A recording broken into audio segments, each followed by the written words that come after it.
Hi everyone, Chris from Stone Age Gamer here. Let's talk about the Nintendo GameCube. This little purple lunchbox here was much maligned back in its day, but has since become one of Nintendo's most popular consoles. It's got a great cubic purple design, it's got a wonderful library, it's got an awesome controller, and it's got a handle. But one of the things this doesn't have is an HDMI port. Now there have been a lot of solutions to this issue over the years. One of those solutions comes by way of Insurrection Industries. Say hello to Carby. No, Carby. Let's take a look. All right, folks, this is Carby. Here is the box. Insurrection Industries written right there on the front. Carby written on the side, a little barcode on the back, and that's pretty much the long and the short of it. Nice, small, sleek packaging. And then you get the glory that is on the inside. You got a nice, cool red inside, and then you've got the Carby itself. This is what we're here for. This is the doodad of the hour, as they say.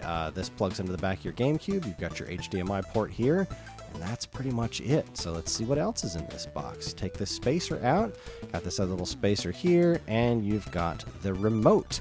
Yes, Carby has its own remote.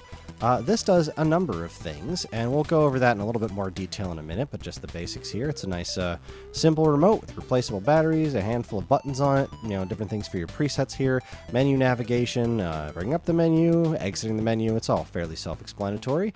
Like I said, we're going to go over a few more of the details with this in just a moment, and if you need to know anything else about your Carby, right at the bottom of the box, you've got an instruction manual. Ta-da! Nice little printed instructions that will tell you the ins and the outs of the basics of how to work your Carby. Now, you can see a picture in here is pointing out something very important. So let's take a quick look at that. And push this out of the way, and we will get this. Let's say this is your Nintendo GameCube. That's a pretty snazzy looking platinum GameCube, right? Looks great. Smells great, I'm sure. But there's a very important thing on the back of this that you need to know before buying a Carby, and that is this. This system does not have the port that the Carby requires. In order to use a Carby, you need a system that looks like this. Not necessarily purple, but on the back it has to have this. This little port right here is the only thing that the Carby is going to plug into. So if your system looks like this, no Carby for you. If you're going to buy a Carby, make sure you have this. Carby's fun to say. All right, so let's go ahead and plug Mr. Carby right into the back of here. I know this isn't the most riveting thing in the world, but just showing you the basics. This is the plugs right into this little port back here, like so. Snaps in nice and tight. Then you can take any HDMI cable you have laying around, plug it right into the back, and you're pretty much set. That's the basics. It just goes like that. Obviously, you need to plug in your GameCube and connect it to a television, but there you have HDMI ready Nintendo GameCube. So let's see this sucker in action.